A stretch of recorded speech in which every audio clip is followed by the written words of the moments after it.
नमस्कार प्रेक्षकांनो, ठरलं तर मग या मालिकेच्या आजच्या भागामध्ये आपण काय घडलं हे पाहूयात. सुमन नागराजला घाबरून खाली येते आणि नागराज तिला बोलू लागतो की काय गं, तुला जास्त पाय फुटलेत का? म्हणजे एरवी तू इथे तिथे येत सुद्धा नाहीस आणि आज चक्क हॉलमध्ये आलीस. पण तितक्यात प्रतिमा तिथं येते आणि त्यामुळे सुमन वाचते आणि नागराज नाटक करू लागतो. अगं सुमन, तुला तर पाणी प्यायचं होतं आणि बघ बरं, तू पाणी प्यायचं विसरलीस की नाही? आणि तो बळच तिला पाणी पाजू लागतो. आता हे सगळं अर्जुन सायली पाहतात आणि त्यांना खूपच वाईट वाटतं, कारण सुमनची अवस्था त्यांना काही पाहवत नसते. नागराज तिच्यावरती अत्याचार करतोय हे सगळं त्यांना दिसत असतं, पण फक्त पुरावे मिळवण्यासाठी ते सगळे शांत बसलेले असतात. नागराज अर्जुन सायलीला म्हणतो, अरे बरं झालं तुम्ही आलात. आता तुम्ही थोडा वेळ सुमन जवळ थांबा, मी जरा बाहेर जाऊन येतो. आता असं म्हटल्यानंतर तो तिथून निघून जातो आणि अर्जुन आणि सायलीला सुमनशी बोलण्याचा एक चान्सच मिळतो.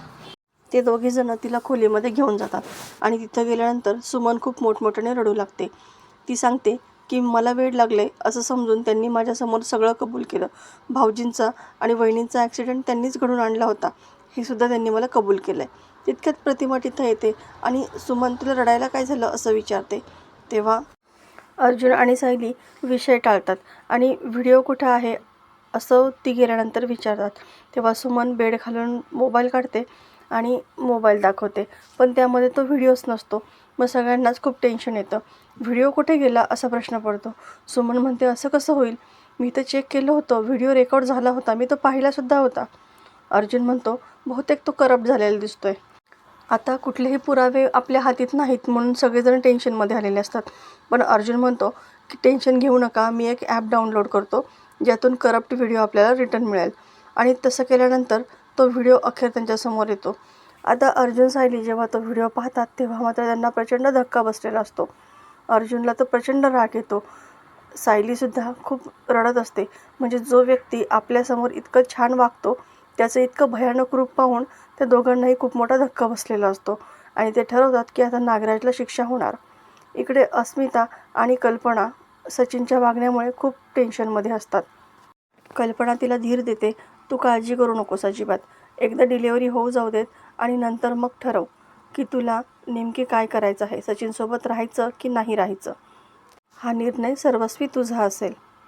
आता इकडे प्रिया नागराजला कॉल करून सांगते की अर्जुन सायली घरात नाही आहेत. तेव्हा नागराज म्हणतो, तुला लक्ष ठेवायला सांगितलं असतं ना, मग तू करते तरी काय? तेव्हा दोघांमध्ये वाद होऊ लागतात. आता इकडे नागराजचं सत्य सांगायचं म्हणून ते प्रतिमाकडे येतात, पण त्या ठिकाणी रविराजच नसतो, त्यामुळे ते काही सांगत नाही. तितक्यात नागराज तिथे येतो आणि सुमन पुन्हा नाटक करू लागते.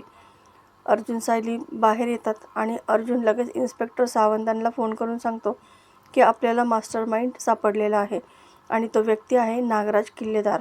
त्यांनीच रविराज किल्लेदार आणि प्रतिमा किल्लेदार यांचा ॲक्सिडेंट घडून आणला. आता सगळ्यांनाच खूप मोठा धक्का बसतो. येणाऱ्या भागामध्ये आपल्याला पाहायला मिळणार आहे की हे सर्व सत्य सर्वांसमोरच येतं. नागराज आणि प्रतिमाला तर खूप मोठा धक्का बसलेला असतो. बाकी सर्वांना या सगळ्याची कल्पना असते. आता नागराज नेहमीप्रमाणेच खोटं बोलू लागतो, पण इन्स्पेक्टर सावंत तो पुरावा दाखवतात. तेव्हा मात्र नागराजची बोलतीच बंद होते आणि सर्वांना खूप मोठा प्रचंड धक्का बसलेला असतो की नागराज इतक्या खालच्या थराला कसं काय वागू शकतो. सख्ख्या भावानेच आपल्याला मारायचा प्रयत्न केला हे काही रविराजला पसनी पडत नाही. तर प्रेक्षकांनो, अशाच मालिकेचे नवनवीन व्हिडिओ अपडेटसाठी चॅनलला सबस्क्राईब करा. व्हिडिओ पाहिल्याबद्दल धन्यवाद.